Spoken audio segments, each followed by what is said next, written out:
recovery from drug addiction is possible. Paid for by the CDC. Sponsored by Nebraska DHHS. Aired with the Nebraska Broadcasters Association and this station. The Ticket Water Cooler. 8 Big Ten running backs in their top 25 returning in 24/7 sports. You can certainly argue that Anthony Grant could be in there. Nobody would bat an eye. That's just because the Iowa running back ended the season on a higher note. I don't care about the end of the season. Look at the entire season. Anthony Grant had a great season. The good news for Nebraska is if Anthony Grant does fall off, A.J. Allen looks like he's going to be there. And then you have Ramir Johnson, who led the team in rushing 2 years ago. And Gabe Ervin, who was your starter 2 years ago. So, I mean, they've got a great room. This message is for Shauna, my mom, who just finished her high school diploma. I wanted to say I'm so proud of you for finishing school. You taught me it's never too late to achieve your dreams. I hope to make you as proud as you have made me. When you graduate, they graduate. Finish your high school diploma for you and for them. Visit finishyourdiploma.org to find free and supportive adult education centers near you. Brought to you by the Dollar General Literacy Foundation and the Ad Council. Welcome into The Breeze with DP and Haas on 93.7 The Ticket and theticketfm.com.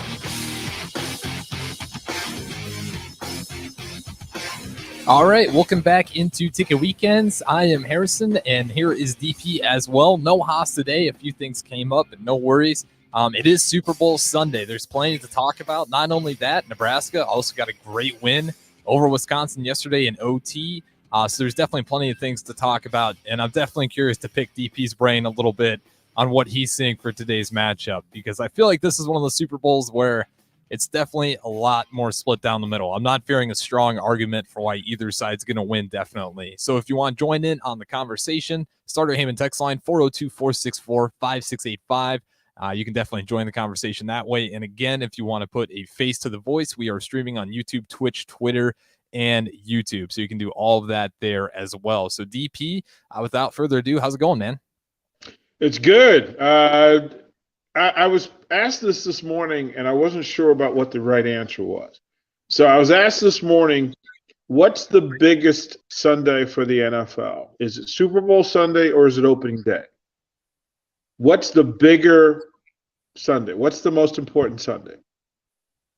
The numbers would tell you Super Bowl Sunday. If you're looking at it purely for money, I would say Super Bowl Sunday.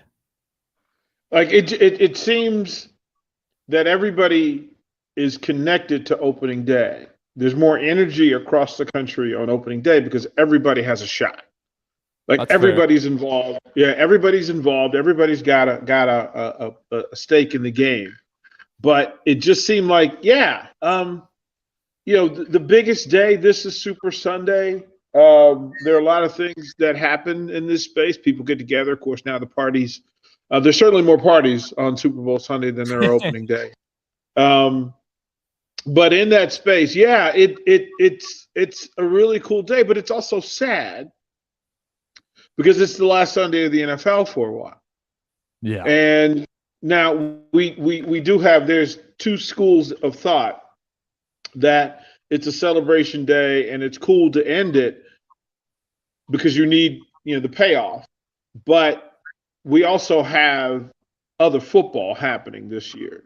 Like we've got two other leagues that are going to jump in. As a matter of fact, XFL starts next week. Yeah. And there are some Huskers in the league and some folks to follow. So, this is Super Sunday. And there are the professional fans and there are the casual fans who are just going to be Super Bowl adjacent. They'll be in the room and they don't really care about the outcome or other. But, Sunday's a pretty cool day when Super's in front of it.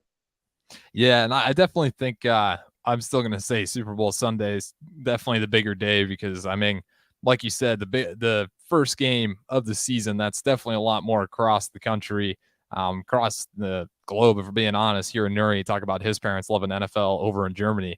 But like you said, it gets more people involved. But at the same time, the Super Bowl Sunday, my girlfriend's not going to watch there and watch opening kickoff for the Bears. And that's not worth her time. Probably not even worth my time, if we're being honest. But at the same time, she'll sit down and watch the Super Bowl Sunday. And if you're the NFL, You're just hoping for a good Super Bowl. You don't want the Seahawks and Broncos Super Bowl where it's an absolute blowout. And I mean, if you're being honest, you could have turned that thing off at halftime. It was just a horrible game to watch. And it probably didn't invite a lot of people to continue watching NFL.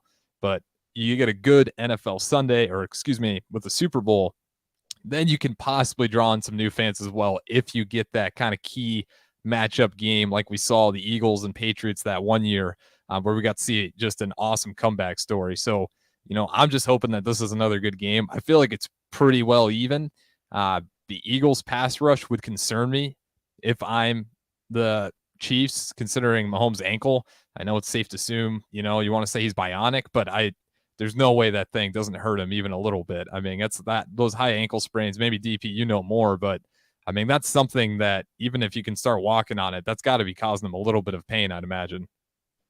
Yeah, there's several things that'll happen, and because Super Sunday is such a unique day, folks can kind of dial in the way they would for Sunday Night Football, but you're the entire focus, and you have all day to kind of work around it.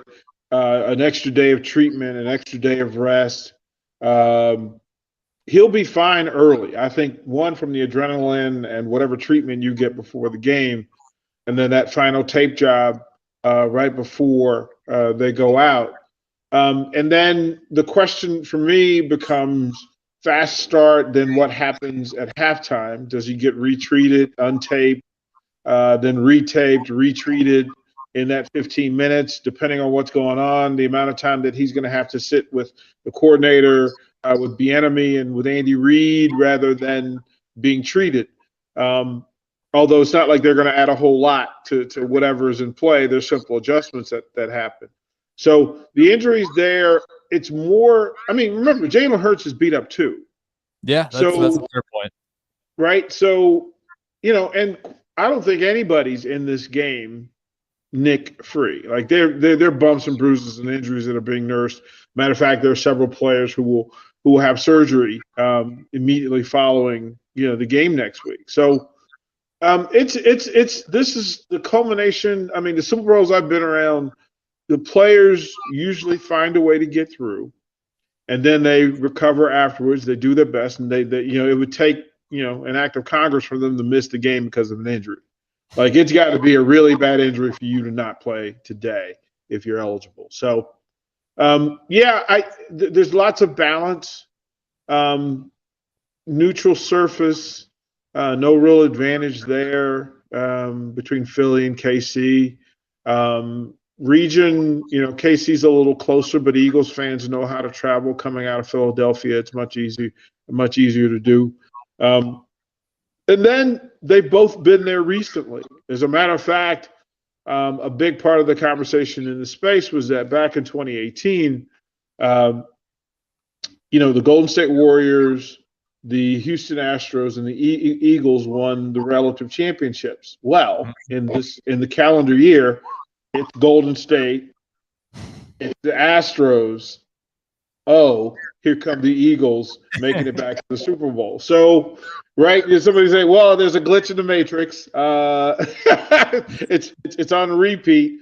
But if I was looking for an advantage, that would literally be the advantage, is the fact that, well, given a similar situation, time and space, this thing happened again. And you're not surprised no matter who wins today. How they win will probably be surprising. As a matter of fact, Flash, it's the Chiefs. If it's the grind, it's the Eagles. And then, of course, it could come down to two great teams. I said it earlier this week. The three final drives, whoever has the ball twice has the greater advantage in those final three drives. Like, literally, I think it'll come down to that the final three drives, whoever has the ball twice has the greater advantage. Yeah, and then I mean, we'll get to it later, but that's why this Eagles team is really interesting to me. It feels like if there's a team that could deal with the flash of the Chiefs, the Eagles on paper look like a team like that. With that offensive line, what you can do, the way you can, I mean, that offensive line, I mean, they get a lot of credit for being, just solid blockers, but it's not the fact that it's just pass pro and run blocking. Like, they can literally do anything the team needs. You see them changed up any sort of game, whatever they call for, they can do it. So against the Chiefs, I wouldn't be surprised to where, if they're, not lucky, but if they execute properly and then get ahead first, I really like their odds, just trusting the strength of their offensive line, getting behind that line, and just keeping the ball away from Mahomes. And then, if, your defense, you just hope they hold up. And from the text line real quick here, I'm kind of referring to, what's bigger, Super Bowl Sunday or opening Sunday. Don says, a few of my friends who aren't big sports people are excited for the Rihanna concert sandwiched between the halves of football. And that's fair as well. Rihanna's going to draw crowds. And I'm a little curious about the Super Bowl halftime show. Should be a good one. I know a lot of people are excited. Last year, to me, was definitely one of the best ones. I just would be surprised if they could take it up another notch. But again, if you guys want to join in on the conversation, Sartor Heyman text line 402-464-5685.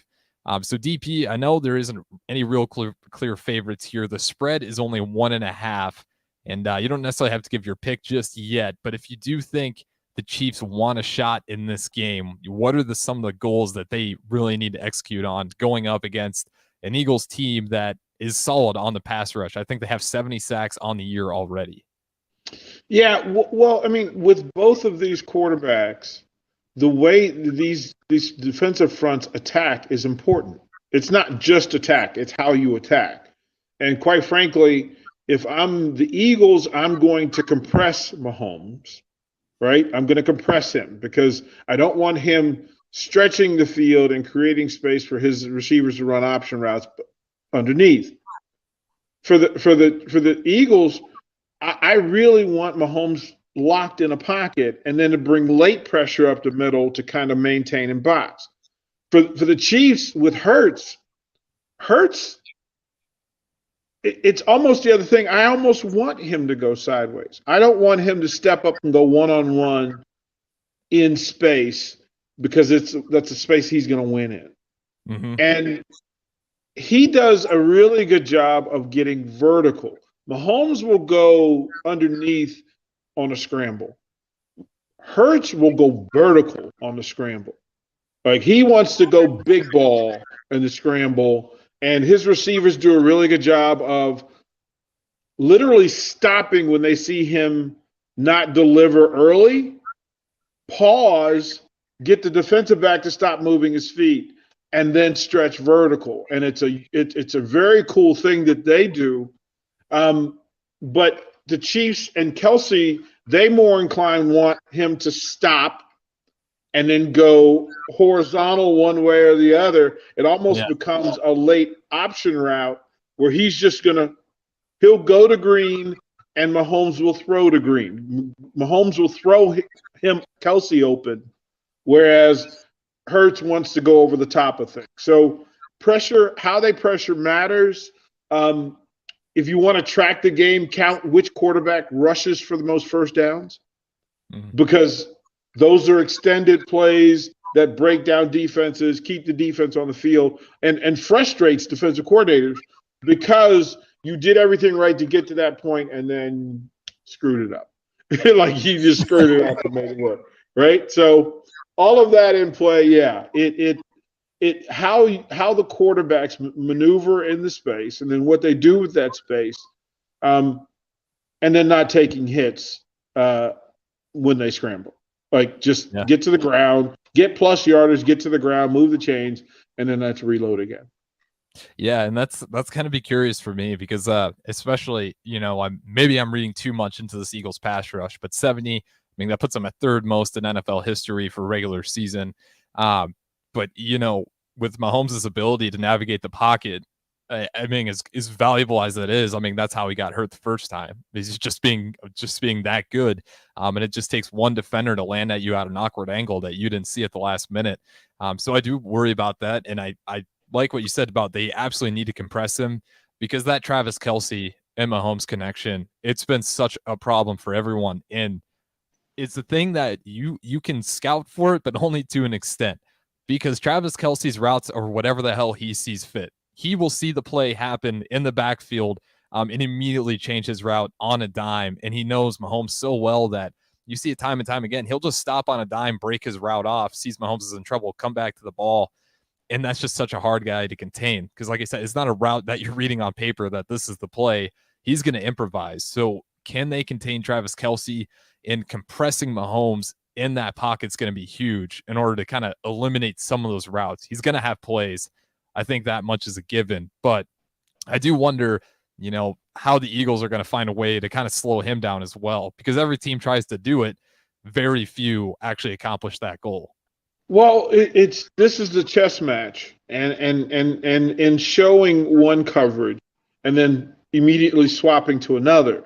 Pre-snap reads for the Chiefs is vital. It's vital that they get it right, because if you ever, and you want to agitate your friends before a play, especially in an obvious passing down, pause the screen and watch the green space 8 yards in front of Travis Kelce.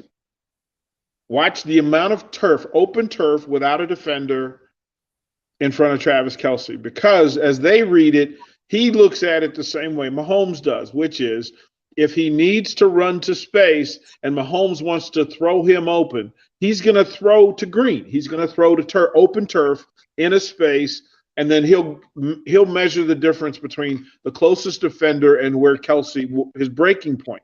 So he'll throw to an apex point and get the ball out of his hand. Now, if you're the Eagles, what you want to do is you want to show one coverage, roll quickly into another to immediately put somebody else into that space. Now, if you guess to the left, you're going to win. If you guess to the right and he goes to the left, you're in trouble, right? Then you're going to alter it. It'll be man coverage versus a cap, another guy behind him that kind of is going to jump opposite of whatever leverage that one-on-one defender has. Mm-hmm. And then that's literally the read, is that Kelce and Mahomes pay attention to what they're doing in that space, where they think the additional help is going to be. They're not worried about the first guy. They're worried about the second guy that's going to come in that space, whether it's through zone or kind of a faux double coverage, and all that's in the space. So the Eagles do some of that with their tight ends. Now, it's pretty cool, but the Eagles do more of that with their running backs.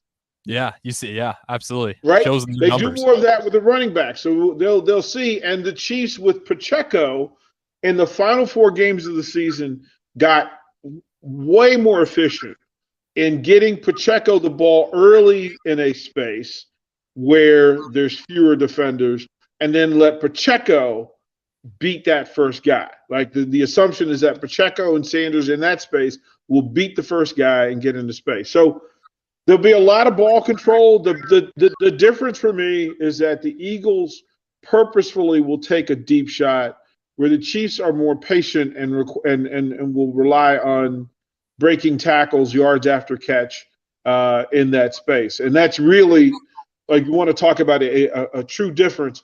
I like the Eagles' ability to stretch the field and willing to take the chance. And then if the Eagles need to just grind it out and keep Mahomes on the sideline, mm-hmm. they have the running game and the offensive line to do that. I'm not sure the Chiefs can do that. Yeah, with the Chiefs, I'm not entirely sure if I can say that they can't do it. The Eagles are definitely more suited for it. But when you watch that Chiefs team, it is just an engine marching down the field. Like you said, it's when everyone thinks Mahomes, they think of this guy with an absolute cannon. But you actually watch their games. I mean, they lead the league in first downs because it's methodical. Their offense is just very methodical. They move the chains and they trust guys to get yards after contact. So it's going to be kind of wild to see this chess match. I'm really curious to see how the Eagles' offensive line decides to kind of go at this. I honestly think the Eagles' game plan is going to entirely depend and shift all after that first quarter or even that first half. I think they're going to make adjustments, but they're going to start thinking about it early, just based if they can get out early or if the Chiefs do. And like you said, they can switch to either style. They're very malleable in that way. And this is going to be, a legacy game too. That's another thing that makes this interesting. You obviously have Jalen Hurts who's coming from Alabama. Everyone for a long time had doubts about him. Despite the talent, he would show flashes. There's always consistency. But now he's here in the Super Bowl with a damn good team and a really good record. And he's going to be going against the Chiefs. And you look at Mahomes, he's got 2 MVPs now. You assume if they win the Super Bowl, he's likely your Super Bowl MVP as well. And then you add that, to his legacy on what he's trying to do.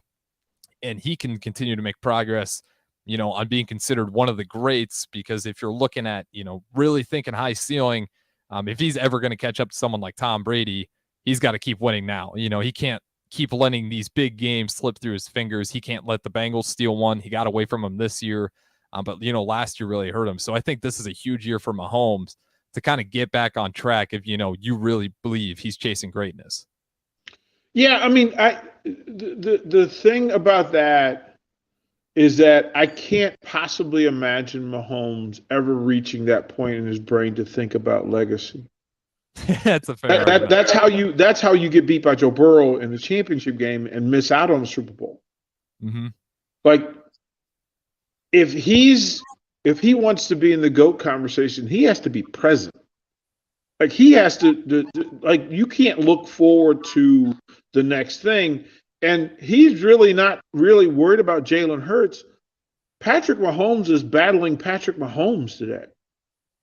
Like, he's battling himself. This is about him and him doing everything. If he does everything that he can possibly do, it doesn't matter what Mahomes does. It doesn't matter what the Eagles do. He's got a plan for whatever the Eagles do.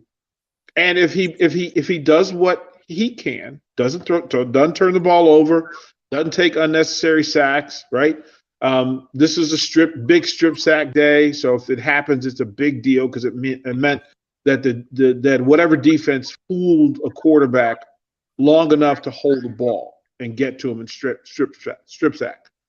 Mahomes has to focus on how many points does he think, and does Andy Reid think, and Eric Bieniemy think they need to win the game, regardless of what the Eagles do. Like, that's literally the meeting you have last night, is how many points do we need? Because the points determine the play call. If you're going into this thing to score one more point than the Eagles, that's very basic and vague. If you think you need 37 points to win this game, no matter what the Eagles do, then that's how you're going to play call. Like, you got to know.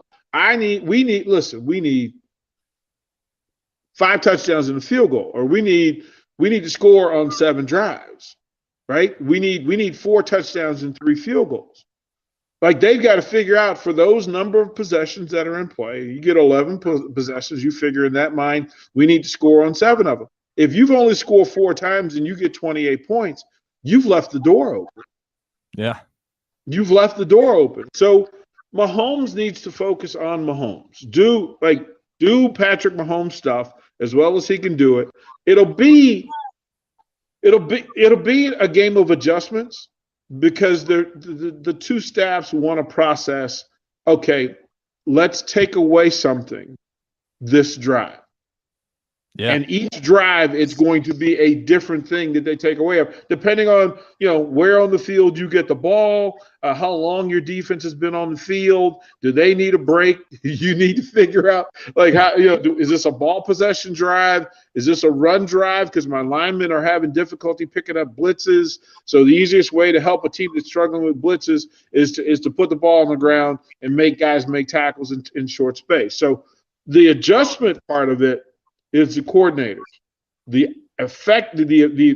way to be efficient in that are the players. And it starts with Mahomes and Hurts, the decision making, the energy they're putting in. Mahomes, I don't think he even cares who the other quarterback is. This is about Mahomes. Quite frankly, Hurts doesn't care who the other quarterback is either. That's the reality. Yeah, absolutely. Especially at this point, they wouldn't be here if they cared so much about the opposing quarterback, right? And like you said, I wonder what that magic number is that they're thinking for both teams. Because matchup wise, you look at the Chiefs, they're number 1 in offense. Eagles are second, and then you look at the Eagles, who's number 1 on defense. This is where you're kind of I agree with you when I think if the Eagles really needed to get grind down the ball and play just gritty football. I mean, Chiefs are only 9 in defense.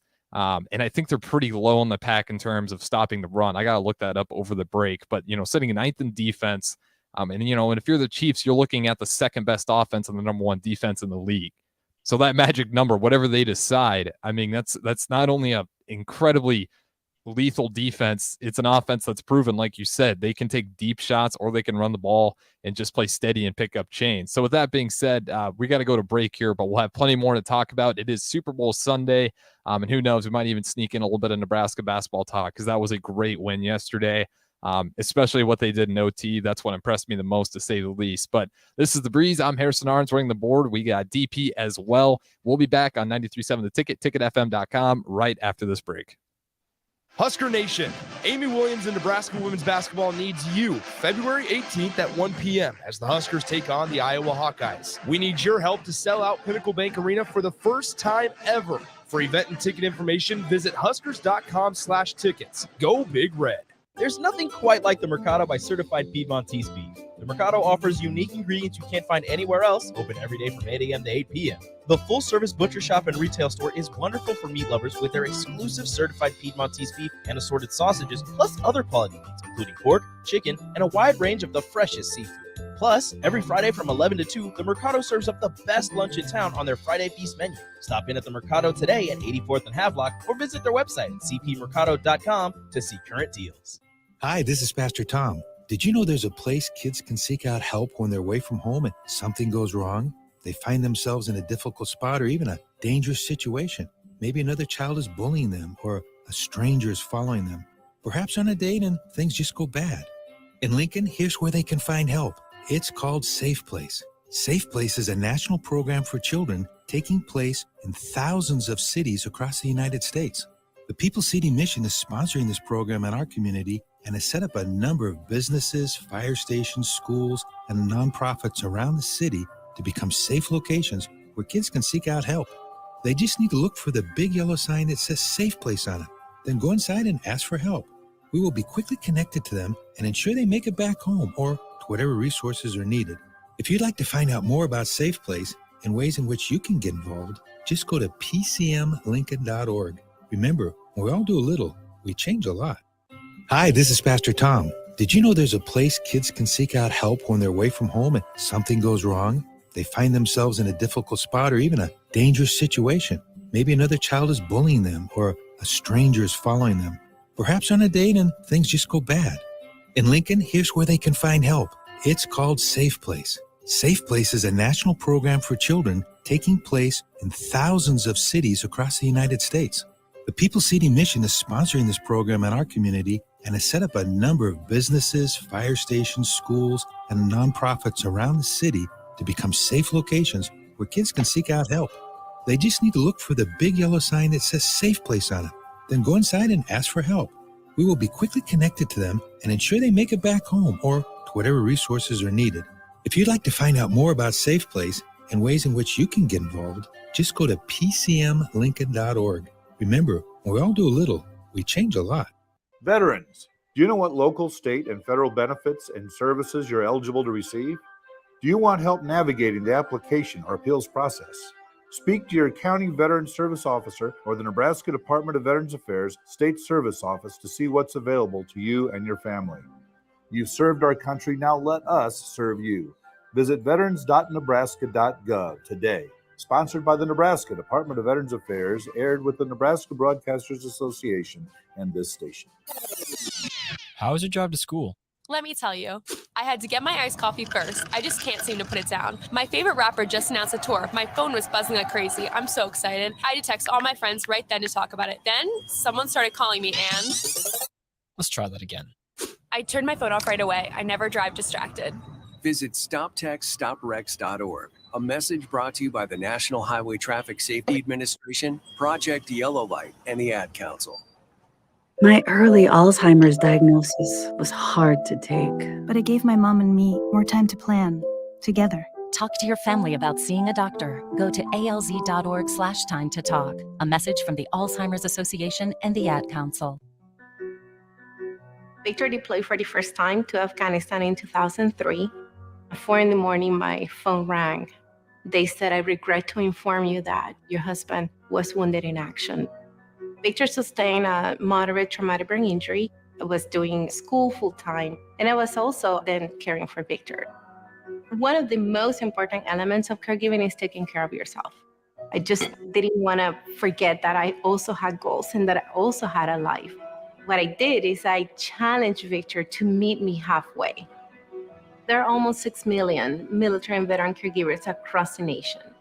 We have our own journey, and we can fulfill that journey at the same time that we are helping our loved one. Visit aarp.org/caregiving for a free military veterans guide to navigate your caregiving journey and better care for your loved one and yourself. Brought to you by AARP and the Ad Council. If you can plan barbecues and weddings, you can plan to protect yourself from a natural disaster. Sign up for local alerts, prepare an emergency kit, and make a family communications plan. Get started at ready.gov/plan. Brought to you by FEMA and the Ad Council. You're listening to The Breeze with DP and Haas on 93.7 The Ticket and theticketfm.com. All right, welcome back into The Breeze. I am Harrison Arms running the board, and we have host DP here as well. No Haas today. He got caught up a little bit today with some plans already made, but that's no problem. We will carry this show through because it is Super Bowl Sunday. We kind of broke it down, and I looked it up. The Chiefs are actually 8th in stopping the run. They allow about 107 yards on average on the ground. So, again, it's definitely going to be interesting to see how the Eagles want to attack that and how the Chiefs want to go against that Eagles defensive line. All that we're going to talk about here. And then as well as I kind of want to dive in to that Nebraska basketball game because, DP, I believe you're at that game as well, right? Yeah, it was. Oh, sorry, DP. I had you muted there. Go ahead. No, it was pretty cool. In the space, the pregame energy was different. The crowd downtown in the Haymarket was different.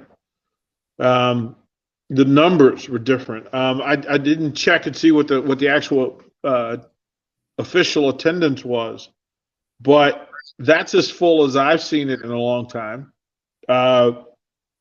It was interesting. You just heard the promo saying that they were trying to sell out. Amy Williams and the Huskers were trying to sell out for a women's game. That it hadn't been done, which is odd to me because there's success in the space. So. Listen, it was a great crowd. I rattled the cage a little bit yesterday because I said it was on social media that it was really strange to boo Chucky Hepburn. Yeah, I saw that, DP. That was I don't want to say polarizing, but it kind of in both ways. It's a weird vibe. Yeah, it was a weird vibe. And because I say this, because I think about things outside of the space that Nebraska has issue recruiting. It has an issue recruiting. And if the public display is that we love you until you choose against us, that's not love. That means you're not loving the kids. And so you're being exactly who the kids were afraid you were to begin with. Mm-hmm. Like and the next kids who idolize Chucky Hepburn, who you might want to be a part of your program, he heard you booing the guy just like them. And it's not like they would, I said cheer for Chucky. I said don't boo him and only him. Because they weren't booing the other Badgers when they caught the ball, when they went to, they only booed Chucky. And I was like, that's a personal thing. And then that leads into all of the stuff that people say about Nebraska fans when it comes to that. You don't really love people from Omaha, right? I had some people jokingly say, he's not from Nebraska, he's from Omaha. Wow. Okay, then that explains to me so much of the recruiting situation when it comes to Nebraska and the Metro. Yeah, so I would like some of of those Omaha guys. Right, it was just like it's just a weird vibe. I'm like, you can boo Wisconsin. I'm not a boo guy myself. But going against, rooting for Nebraska is not the same as booing the opponent. And It's enough. Like Nebraska players want to hear you rooting for them. Like tear the roof off for them. You don't have to. But if you're gonna boo Wisconsin, go ahead and boo Wisconsin. But don't just boo the only person from Wisconsin from Nebraska. Like that. Yeah. Like it was just a weird vibe. So otherwise, I mean, the crowd was spectacular. We have to fully acknowledge that this is Keisei Tominaga's world, and we're just living in it. Yeah. Like Keisei, nobody gets the bang that Keisei does in that building, right? And I'm not sure that I can think of a player who's had more fun playing.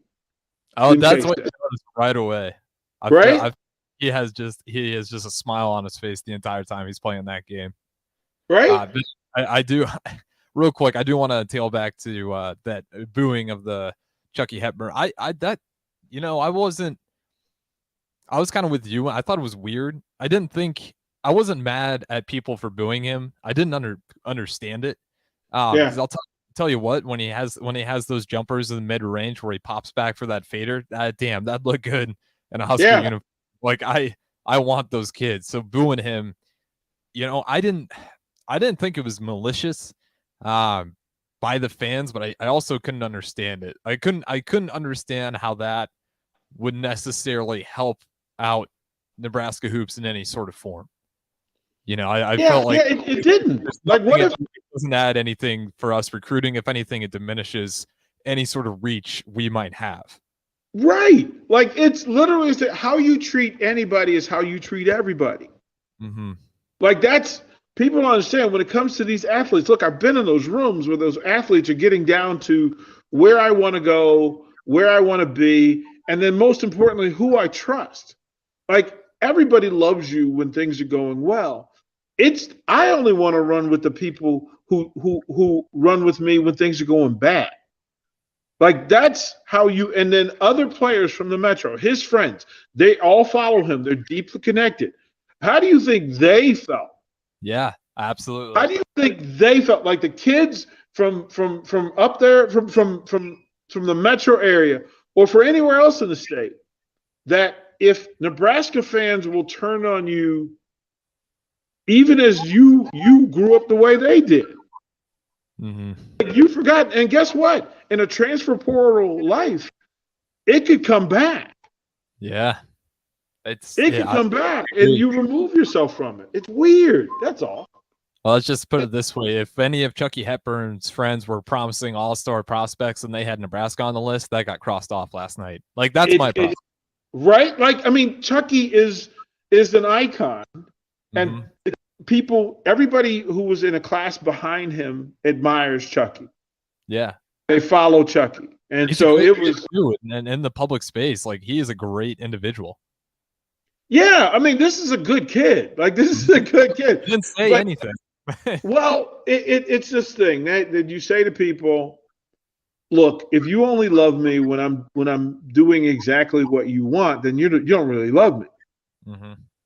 Like, you don't really love me. And that's what, if you're a student athlete and you're choosing in this space, look, if you only love me because I chose Nebraska, then that's not really where I want to be. So, and I can speak to that from my own college choice. I can speak to that from my older brother's college choice. I can speak to that from my best friends who ended up choosing North Carolina over Alabama because he felt like, oh, you love me if I was going to go to Alabama, but you don't love me if I go to North Carolina. Well, that's weird. That's weird. So, but it was more the recruiting perspective than the fan perspective. It was, there are people that want to be obnoxious when they go to games. They want to boo, and some of that is personal and some of it's not. That seemed personal to me, and that's just a little weird. Yeah, I mean, again, I'm not going to sit here and like bash like the people booing, because my hope is like you just didn't think it through, right? Like you just absolutely. Like that's absolutely. my hope. You're like, absolutely right. So again, like if I was at the game, I got to watch it on TV. I wouldn't turn around and tell you to shut up, but at the same time, I just didn't understand it. But nonetheless, I do want to ask you about this because this is I've been preaching pretty much this entire basketball season. Keisei Tominaga, give him more shots. a few weeks ago, I started saying he's our best offensive player. Overall player, you can argue that. If you want to argue he's not the best overall player, like, yeah, that's fine. But right now, it's pretty damn clear to me that he's our best offensive weapon. And it took some injuries to kind of get him that time. Do you think, I like Fred Hoiberg. I hope he stays here. I hope he gets more time to kind of work with this program. Definitely am not calling for his job by any means. But do you think he figures this out with Keisei Tamanaga without the injuries? Or do you think this is a result of us finding him because now he's forced to take upon that role? Sometimes the best coaching is accepting a thing forced on you. Like that, literally, there are a ton of coaches that were forced to do a thing. Coach Osborne had great quarterbacks all of those years, and often he would waver back and forth until forces forced him to make a decision and ride with one or the other. That's how business is done. Successful coaches do that very well. I don't think there's any question that Fred knew and knows what Keisei is capable of. Sometimes you're pitching and selling to other people, which is where you can get into trouble. Because other people would say, well, listen, this is Nebraska. This is what we need. Is that a hill you want to die on with Keisei Tamanaga? You can try to explain Keisei to people, but as I used to say, you go to practice, you get to see what Keisei does on a regular basis. It just hadn't translated to Saturdays and game nights, but that doesn't mean it didn't exist. So now the game has slowed down just enough for him to do the stuff that he does all the time in practice, all the time. As a matter of fact, I don't think we've seen the best of Keisei. That's the real, to be ahead of it and let people know that I've seen him. He's shooting at 40 some odd % from the field, but this is a guy that, if he shot 47, 48% from three, I wouldn't be surprised. And he's so effective and efficient around the rim and in the mid-range game. He has a finisher's touch. He's getting better at that. Like, he's evolving. And yeah, the rest of the players on the team, they know what Keisei can do. Like, they've seen it every day. He's been roasting Huskers for 2 years now. so they're from the now. It's like, oh yeah, now he's giving everybody else the business he's been giving us. Hoiberg has been exceptional in adjusting. And listen, now you start talking about the development of players, the development of Keisei, the development of Sam Hoiberg, the development of DeMarcus Lawrence. This is important. Like, this is important. That's 4 players who were at the end of the bench and were practice squad guys who are now critical moments, end of game moments, and overtime moments in the Big Ten Conference. And you better believe that coaches around the Big Ten, the folks that are going to face Nebraska this final couple of weeks, are making adjustments to Lawrence and Keisei as we speak. Yeah, absolutely. And, I like what you said about the development there, because that's one of the reasons I wanted to bring that up, but it's also another reason, like, I'm sure as hell not calling for Hoiberg to speed up his timeline here, because, when we had those 2 injuries, especially with Banamel getting hurt as well for the season, I sat there, and this is why I talk on a microphone. I'm not out there playing on the court. I sat there and I almost felt bad. I was like, man, how do they manage to pick up any more wins in the Big Ten other than, pure luck down the stretch? And then I was impressed. Like, the guys stepped in and they developed at a way better rate than I realized. Like, the guys on the bench came in ready to play. Like, our guy, Sam Hoiberg, who's been on the ticket multiple times before, he goes out there and he plays incredibly sharp. Yeah, it might not be flashy, but doesn't turn the ball over, makes timely shots when the team needs him, doesn't force anything, moves the ball around well, and just the energy they all bring in. And the defense, like, they all stepped in. And now I'm sitting at them looking like, okay, now the goal for me is this Big Ten tournament. Let's win some more games here and let's make a real run at that. Like, now they're a legit team. And, thinking back to when I was feeling bad for them, it's like they're still, they still got a shot to make some noise. And I'm really excited about what they've done. And again, I wanted to talk about that, but we got one more segment left, and we'll dive back into Super Bowl Sunday, kind of get DP's thoughts on what he anticipates in the game, even though it's not a given, kind of what he's most comfortable with on who he sees winning, as well as my thoughts as well. All up next on The Breeze right here on 93.7 The Ticket, ticketfm.com. Gaina Trucking is hiring CDL Class A and B drivers. Gaina Trucking guarantees a 40-hour work week year-round, and their strong team culture makes it not a job, but a career. Gaina Trucking offers health, vision, and dental insurance, 401k with company match, an employee assistance program, and other bonus programs. Build a better career today with great team culture at Gaina Trucking. Learn more and apply today at GainaTrucking.com.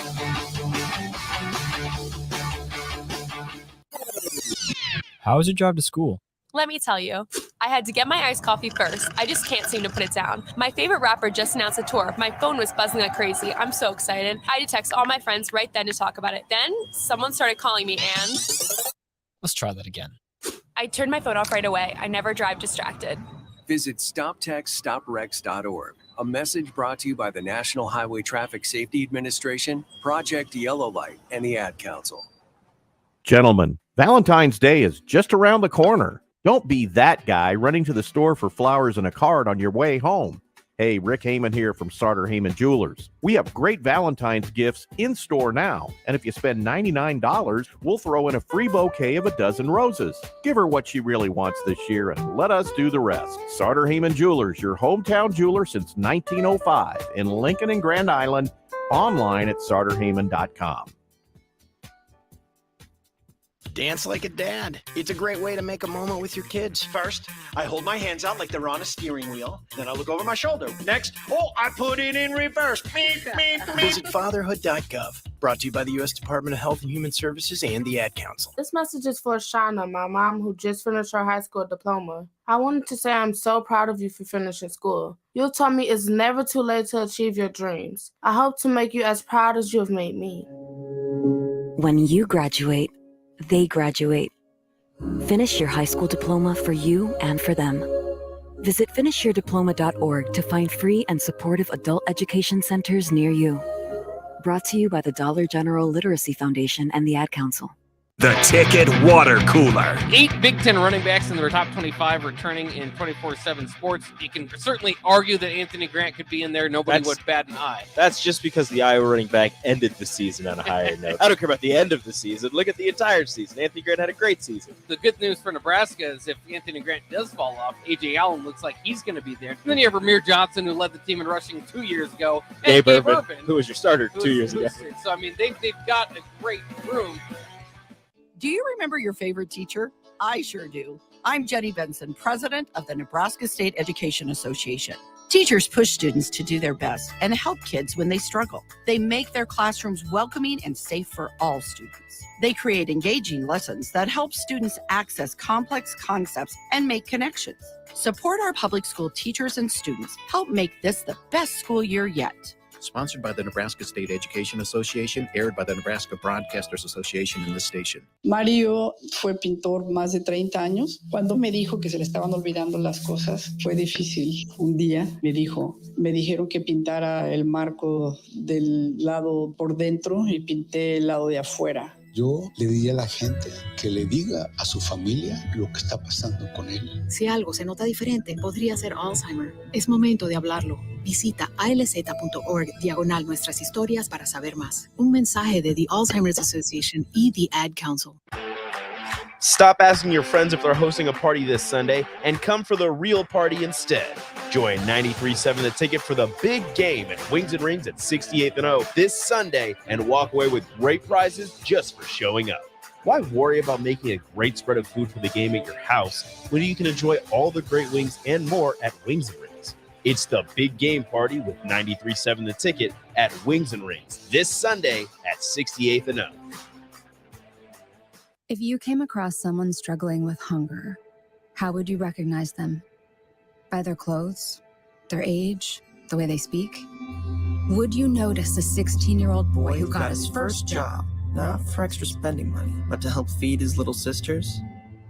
Or a mother who's in between jobs and sometimes goes to bed hungry so her kids can have dinner? Or a 14-year-old girl who signs up to every after-school activity not to make friends, but just to get something to eat.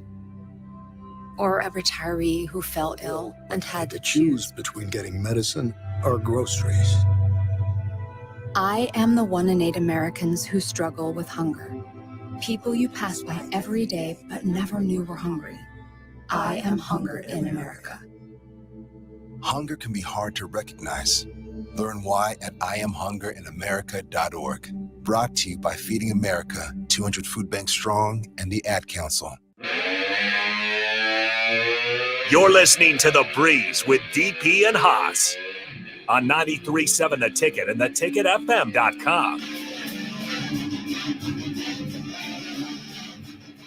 All right, welcome back into The Breeze. I am Harrison Arns running the board, and we have Haas here as well with us.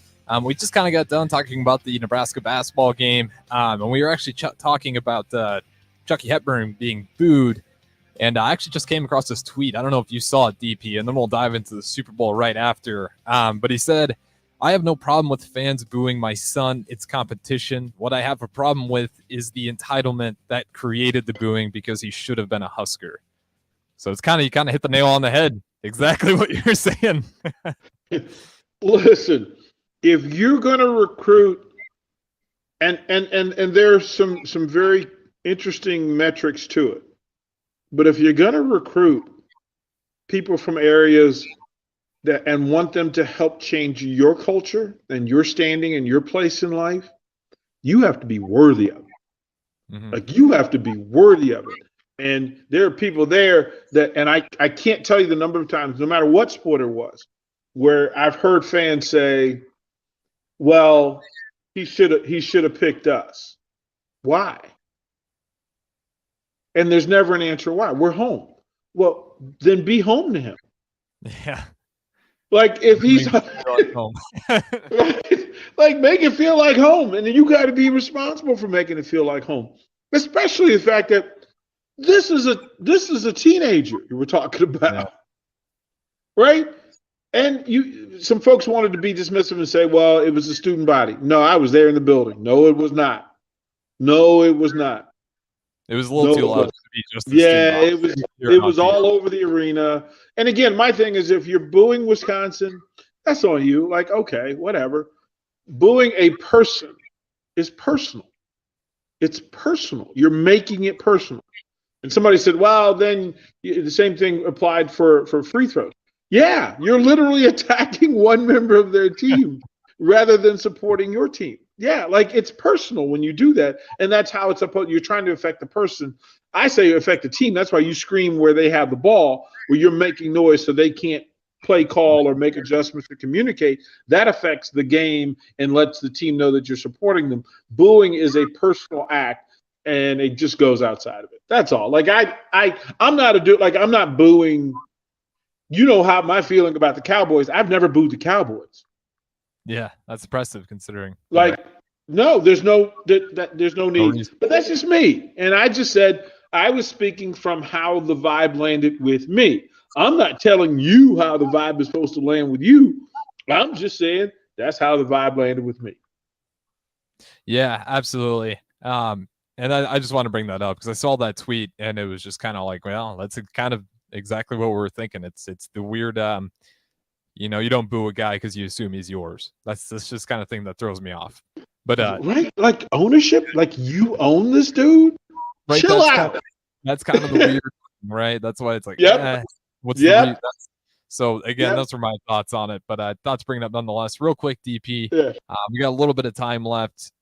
Do you have a pick for the Super Bowl, or do you have any sort of lean at least on who do you think is going to pull this one out? The lean is that I'm going to be giddy at Rihanna.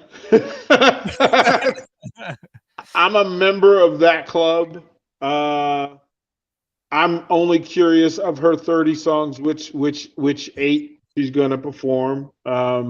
Umbrella makes the list. Diamonds makes the list. We Found Love makes the list. Work makes the list because it's a bit of a party. Woo makes the list. Yeah, of her compilation, of her group collection, There's a lot. So halftime will be fun. And don't be surprised that she has surprises for us. Like Riri is not going to come to this thing by herself. So the question is, who jumps on stage with her and creates, as we call it with wrestling talk, the biggest pop of all is who shows up on stage with Riri today. I think it'll be a great Super Bowl. Great weather, great all those things. Look, for those that are listening, we'll meet some of you down at Buffalo Wings and Rings. Get there about 4:30 so you can we'll got squares. We got squares posted. We got another 100 squares we're giving away. It's usually a great crowd down there, great food, all the TVs you could possibly stand, and lots of ticket talent would be down there as well. Absolutely. Like he said, 68th and O. That's where you can meet the ticket crew. Like I said, try to get there at 4:30 so you can make sure you get some good grub as well. And come hang out with us. But I appreciate you guys listening. We have Mike Melby in Sunday Rewind. No Tom Stevens, but it looks like, I'm just looking out there through the window. They got Nick in here. Rico's coming in, Box down here.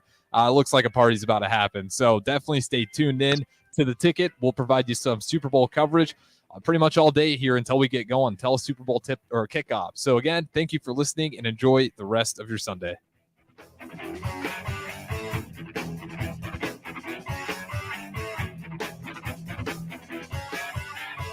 Husker Nation.